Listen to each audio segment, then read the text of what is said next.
O que eu vou fazer agora é um pequeno teste, coisa de 30 segundos, e eu quero que você me diga depois se você compreendeu o que eu disse e o que foi que você compreendeu. Escreva aqui nos comentários, tá? Vai comentando enquanto você pratica. Porque o que eu tenho para contar para você agora é uma história que aconteceu quando eu tinha uns 16, 17 anos mais ou menos. E eu vou dizer, eu sempre fui muito medroso. Eu sou do tipo que eu apanho para evitar uma briga, não quero esse tipo de coisa. E aí eu estava em casa dormindo nesse dia, costume acordar 4 horas da manhã, e sempre foi uma coisa de antigamente, porque meu pai tinha esse costume também de acordar muito cedo. E aí eu me acordei cedo e escutei um barulho, desse jeito. E na hora me bateu uma tremedeira que eu fiquei, meu Deus, que barulho estranho é esse? Comecei a me tremer, peguei o pano, logo me cobri. E na época eu dormia de rede, porque eu dormi no Ceará, então, tipo, no Ceará a gente tem rede. Comecei a escutar aquele barulho, me cobri, me tremi e fiquei, que negócio que tá fazendo esse barulho? Depois fez, de novo. Aí eu já não tava mais me aguentando de medo. Meu coração tava batendo forte, eu tava suando frio, a respiração tava dificultosa, sabe aquele negócio meio assim com medo. E aí, quando foi mais ou menos 6 horas da manhã, que o sol apareceu e eu estava com coragem de sair da minha rede para ver o que que era, descobri que era uma galinha que estava doente. Tive medo à toa. O que eu acabei de fazer foi um pequeno teste. Como eu disse, eu quero que você me diga. E aí? Entendeu bem? É uma história de medo, porque eu tenho muito medo de algumas coisas. Hoje não, mas naquela época eu tinha muito medo. E se você entendeu ou não, a gente vai falar um pouco sobre compreensão oral. Quando as pessoas falam e você: "Ah, o que que essa pessoa está falando?". Mas só antes de continuarmos, eu tenho que lembrar você, se você quiser ter conversações em português, você pode falar comigo, com a Bri, com a Kelly, com a Juliana, todos os nossos professores e professoras, no momento só temos outras professoras e eu, você pode falar com a gente que a gente está aqui para ajudar, tá bom? Dê uma olhada na descrição desse vídeo que tem mais informações lá. Mas como eu disse, assim, compreender o que as pessoas falam é a coisa mais difícil que tem, especialmente quando são duas pessoas falando. Muitos dos meus alunos têm dificuldades de entender quando tem um grupo falando em português, e eu tenho que dizer, é naturalmente difícil. Para mim também é muito difícil entender às vezes as pessoas em grupo falando alemão, russo, chinês, terrível para mim. Mas eu tenho que dizer, é possível. Antes de você saber como superar esse desafio, você precisa saber qual é o seu problema. Nós vamos fazer um pequeno diagnóstico. Eu quero que você pense bem na sua situação e me responda honestamente o que é que você sente que é o problema. Imagine o seguinte: alguém fala uma palavra, ela diz paralelepípedo, ou então ela diz galinha. Você consegue escrever o que essa pessoa falou? Se ela falar uma palavra só, se você respondeu sim, anota aí. Se você respondeu não, anota aí também, que a gente já fala disso. O segundo teste é o seguinte: uma pessoa está conversando com você e ela fala relativamente rápido. Então, quando ela fala, você detecta uma palavra isolada e você diz: "O que significa isso?". Você consegue identificar palavras que você não conhece quando alguém fala? Se você respondeu sim, anote aí. Se a sua resposta tiver sido não, anote também que a gente já vai ter uma resposta para isso. Se uma pessoa fala na velocidade que eu estou falando agora e você entende perfeitamente, ou seja, ela está falando com uma certa tranquilidade, mas quando você vai assistir a um filme, as pessoas parecem falar rápido demais? Sim ou não? Dependendo das suas respostas, eu tenho aqui alguns diagnósticos. Se uma pessoa falar uma palavra isoladamente e você não conseguir escrever aquela palavra, ou pelo menos identificar como se escreve aquela palavra, isso significa que você ainda está desenvolvendo a sua consciência fonológica. Todo idioma tem uma gama, um grupo de possibilidades de combinações de som. Se você falar alemão, por exemplo, vai reconhecer que a combinação dos sons em alemão é possível, mas ela não é possível muito em português.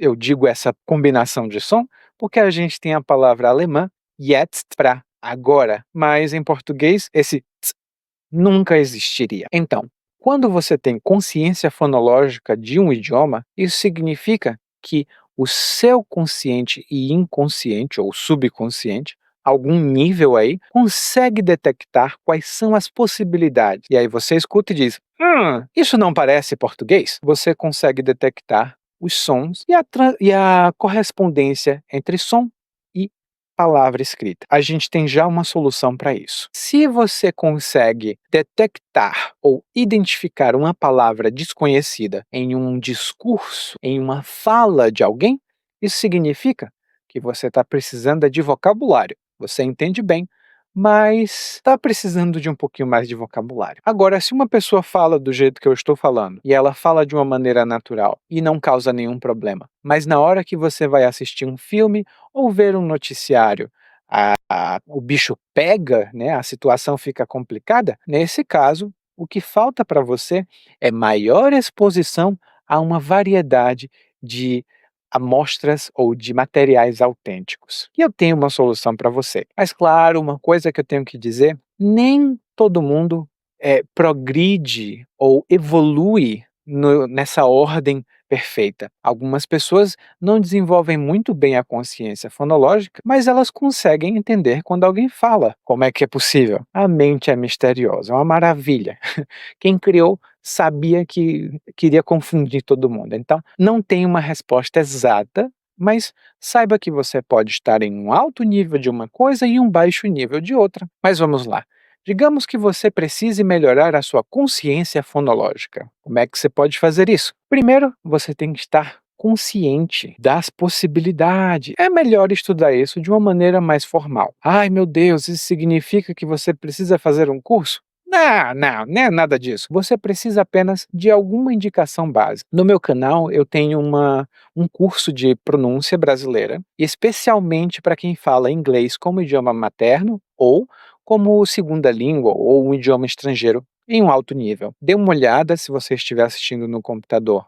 Em algum lugar aqui vai aparecer um card, e se você não estiver no computador, dê uma olhada na descrição, que lá eu tenho o link para o meu curso de pronúncia. Você vai aprender a pronúncia de sons específicos e o alfabeto também. E isso vai já abrir as possibilidades para você. Ah, mas o seu problema não é mais os sons você identifica fácil.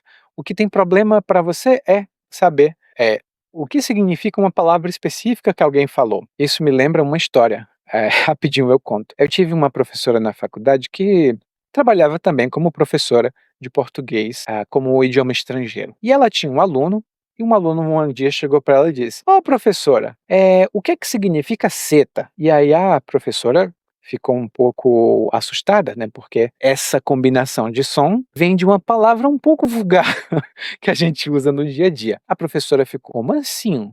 Onde você ouviu essa palavra?" E aí o aluno falou: "Ah, professora, a senhora mesma diz isso o tempo todo. Você tá bem? Você tá mal?" Aí ela: "Ah, tá. Você tá.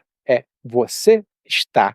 Então, ele conseguiu identificar o segmento, mas ele não conseguiu identificar de onde é que vinha, porque faltava para ele o conhecimento das contrações em português. Mas vamos lá, você consegue identificar os sons, consegue isolar os sons, mas não consegue saber o significado, tem que ampliar o vocabulário. A melhor maneira de ampliar o vocabulário, no momento, é ler. Se você fala muito com as pessoas, tem que ler um material mais acessível.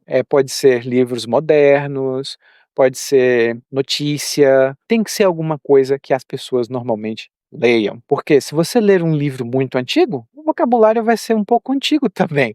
Então, não vai ser uma coisa muito comum de usar na conversação. Entende, mas quando as pessoas falam muito rápido, você não entende muito bem, aí você precisa praticar a escuta ativa. Inclusive, você pode praticar a escuta ativa em todos os níveis. Não importa se você está lá em cima, lá embaixo, não tem isso não. Na escuta ativa, é uma prática mais intensa, você vai pensar muito e ter um objetivo específico. Para praticar a escuta ativa, eu sugiro você escolher um áudio curto, mais ou menos 5 minutos, e você pode escutar esse áudio várias vezes. A primeira vez, você escuta para pegar o contexto geral. Então, quando você termina a primeira vez, você pode dizer: "Essa gravação é sobre preparar brigadeiro." Pronto, olha que legal, já sabe o contexto. Na segunda vez que você escuta, você tenta pegar detalhes específicos. Aí você vai dizer: "Mas Eli, eu não sei o que é que eu estou procurando." Aí que tá. Por isso que se chama escuta ativa. Se você conseguiu escutar a primeira vez e disse: eles estão falando sobre um acidente que aconteceu no Brasil." Já é uma informação. Na segunda vez, você vai tentar determinar que tipo de acidente, onde aconteceu, morreu alguém, quais foram as consequências, onde realmente, quais foram as causas. Então, você mesma tem que criar as suas perguntas, sempre nesse nível, do mais geral ao mais específico. Quanto mais específico, melhor. Mas claro, isso você vai escutar 1, 2, 3, 4, 5 vezes, por exemplo. E você pode escolher, por exemplo, notícias, que eu recomendo muito, que é bom para você fazer isso. Já para se acostumar à fala normal, não tem outra solução. Você tem que escutar mais português. Pode ser que você tenha os meus podcasts, que eu falo numa velocidade relativamente natural. Eu falo de uma maneira cuidadosa, mas eu não falo devagar. Devagar não. Eu falo de uma maneira cuidadosa. Mas você quer ver quem fala de maneira descuidada. Então você vai assistir vídeos no YouTube, vai escutar podcasts sobre assuntos diferentes que não sejam podcasts de aprender línguas, porque nesses as pessoas costumam falar de uma maneira menos natural, no geral, nem sempre, claro, tem exceções. E aí você vai ter uma maior exposição a outros tipos de português e outras velocidades também. Nessas situações, você vai tentar praticar a escuta ativa. Ah, mas eu não tenho tempo, Eliakim, para escutar 2, 3 vezes. Não tem problema, escute uma vez, pegue algumas informações de antemão, ou seja, pegue algumas informações antes de escutar o áudio, e aí você vai determinar qual vai ser o meu objetivo escutando esse áudio. Por exemplo, digamos que você vai escutar um podcast de meditação. Tem o Autoconsciente, um podcast muito bom que eu recomendo. E aí, ela vai falar sobre estresse. Você vai pegar a ficha do podcast, vai ler. Ela vai falar sobre estresse. O que eu quero aprender sobre estresse? Ou o que é que eu quero descobrir sobre estresse? Como ficar mais tranquila? Como ficar mais tranquilo? Nesse caso, você vai escutar, pega a sua caneta, o seu papel e escreve aquilo que você entender. Já é escutativa. O que você quer fazer é se envolver com o material. Ah, mas Eliakim, eu estou em um nível muito iniciante. Inclusive, não sei nem por que eu assisto você. É porque são os meus olhos.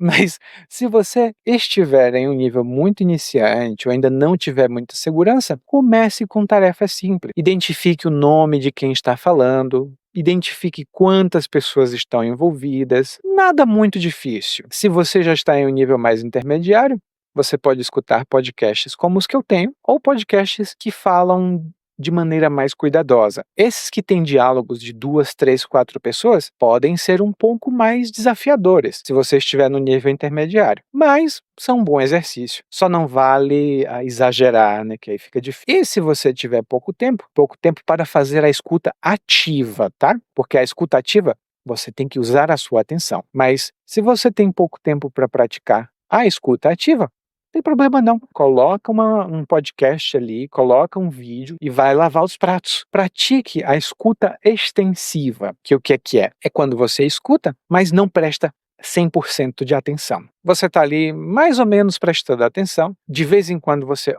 pega 2, 3 informações que são úteis e tem ainda aquela exposição. Você só foca no contexto geral, não foca nas palavras em específico. Como eu disse, esse papo é um pouco mais específico, então, tipo, se você chegou até aqui, eu quero que você compartilhe comigo. Primeiro, quais são as dificuldades que você tem na sua compreensão escrita?